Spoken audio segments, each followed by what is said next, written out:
Hey guys, welcome to Brian's School of Real Estate. One of my personal game changers that accelerated me on my way to Mission 35 was buying rental properties, and that is what we're going to talk about today. There's a couple ways to build up your real estate portfolio. The way that I looked at it was the buy, move, rent strategy. I would buy a property, move into it, and rent out the last one. Mortgage guidelines are typically easier when financing a principal residence. As I told you in the first video, my first house was a duplex. When I purchased it, I had in mind that I was going to keep it when I moved and have it as a rental. When you look at sacrificing in life, this is one that I believe if you sacrifice on the house that you want to live in until a little later in life, a lot can open up to you. If you blow your brains out on your first purchase, one, it'll be hard to move because who wants to move into something inferior to what you have now? And two, you may be paying more than what you should on your budget. When you live below your means, you are able to purchase investments quicker than if all of your funds are going towards living. We talked a bit about cash flow in the first video. It gets super important here when you are acquiring rental properties. People will typically purchase real estate for two reasons. Cash flow, which is a fancy way of saying it pays you every month, or that the rental income it brings in is more than the expenses, which means that you have a positive cash flow. The other reason people purchase is for capital appreciation. This is like a long-term flip, meaning that you purchase a house in an area because you think the house will go up in value quicker than in some other place. This is also called speculation. When someone is buying on spec, they may be purchasing a new condo in a new development that is not going to be built for possibly 3 years in the future. This means they put a small amount of money down and wait. Of course, you do want both in your investments, right? I want to buy property that is going to go up in value and make me money every month.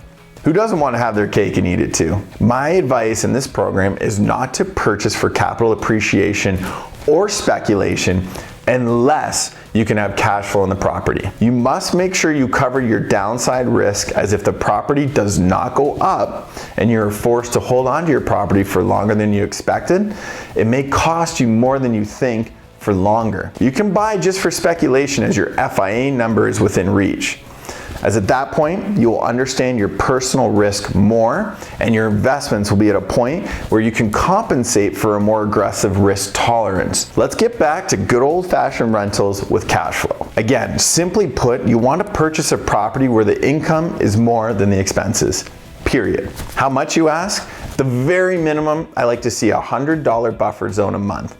This is for a property that you are not living in and fully renting out. For a better understanding of this, download the rental cash flow worksheet form in the form section of this lesson. When you're looking at rental properties, it is different than when you're looking for somewhere to live. It is all about the numbers and not an emotional investment. Meaning that if the numbers don't make sense, don't buy it. It's simple.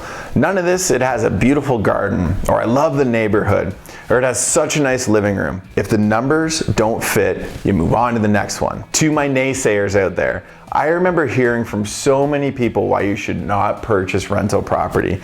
The tenants will screw you over. They will trash the place. It never works. The landlord-tenant board is all in favor of the tenants, blah, blah, blah. All these things may happen and are sometimes true. One thing I learned early is that tenant issues make great stories. When someone wants to tell a story, they will never tell you, oh yeah, I bought a rental, they gave me 12 post-dated checks and I cashed them all. Boring. You will always hear about that terrible thing that happened. In my over 10 years of owning rental properties, I have been to the landlord-tenant board twice for evictions, which did totally suck. And I have only had one tenant leave a house like an episode of Hoarders, where I needed to get 3 huge dumpsters in order to have all the garbage removed. In 10 years, that's not so bad. Did I want to quit sometimes? Yes. Did I want to just sell the houses and relax? Yes, but I didn't. I made the hard choice and stuck with it, and it truly paid off. And you can too. It gets easier. I have a wonderful property manager who takes care of everything for me. I can sit back, watch my investments grow, and not worry about evictions, renting, cleaning the units. It's all worth the pain. Your accountability assignments this week are twofold. Fill out the rental cash flow worksheet for 3 properties in your area. Find 3 listed for sale that you think will make good rental properties. Then send them in to accountability@mission35.com. In addition, get your team started. Who's going to be your realtor, mortgage broker, accountant, and lawyer? These 4 people will be your best friends when it comes to getting more property.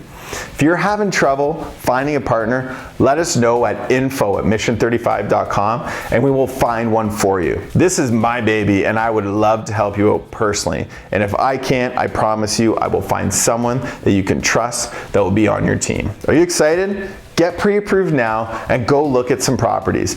Make this a fabulous day.